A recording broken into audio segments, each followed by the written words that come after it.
Dalam penciptaan alam semesta, banyak makhluk hidup yang ada di dalamnya. Jin, malaikat, manusia, tumbuhan, binatang, dan lain-lain.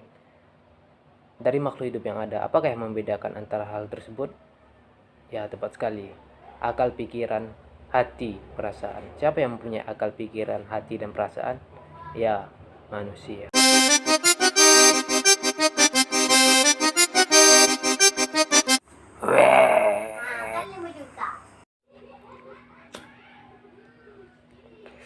Ya, manusia. Kenapa hari ini kita mengkaji manusia? Karena manusia adalah makhluk yang paling berperan penting dalam penciptaan bumi ini. Baiklah, kita akan mengkaji, karena saya muslim, tentu saya akan mengkaji dari segi Islam. Bagaimana konsep manusia diciptakan dalam Islam?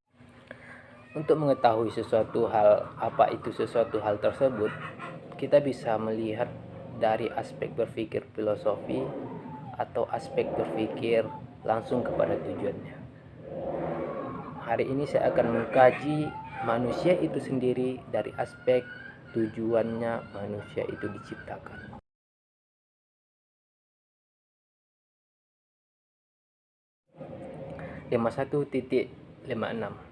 Bagaimana konsep tujuan penciptaan manusia itu adalah untuk beribadah kepada Allah. Bagaimana maksudnya beribadah kepada Allah?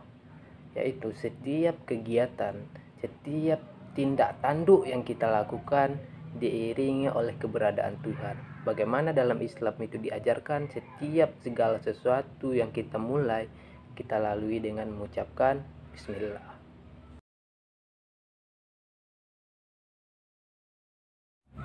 Dalam hal ini, tujuan manusia selanjutnya adalah untuk diberi ujian. Bagaimana konsep ujian yang diberikan oleh Tuhan? Yaitu kita manusia diberikan kelaparan, kekurangan harta, jiwa, makan makanan yang akan kita peroleh nantinya akan kekurangan. Jadi kita ditujukan ke dunia ini untuk diberi ujian.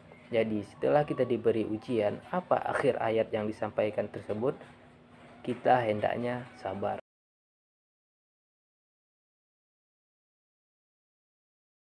Selanjutnya, apa itu manusia? Manusia adalah pemimpin.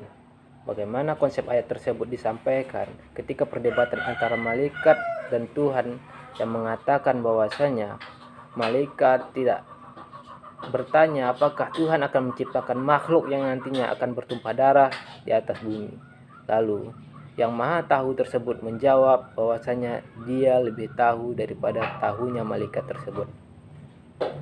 Bagaimana pengelolaan yang akan dilakukan manusia? Apapun yang ada di atas dunia ini adalah untuk dikelola manusia. Namun konsep pengelolaan manusia yang ditawarkan dalam Islam adalah setiap pengelolaan yang dilakukan hendaknya harus adil sesuai dengan firman Tuhan yang disampaikan dalam Al-Quran surah 28:77, selanjutnya 11:85. Begitulah konsep pemimpin atau konsep manusia itu sendiri.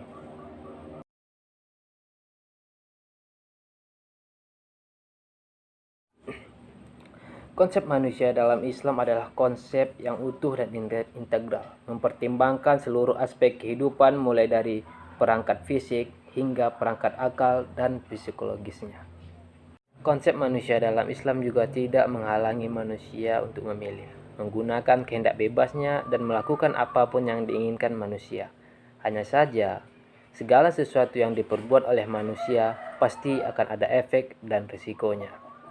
Untuk hal tersebut tidak bisa dihindari dan harus diterima atau dilakukan manusia.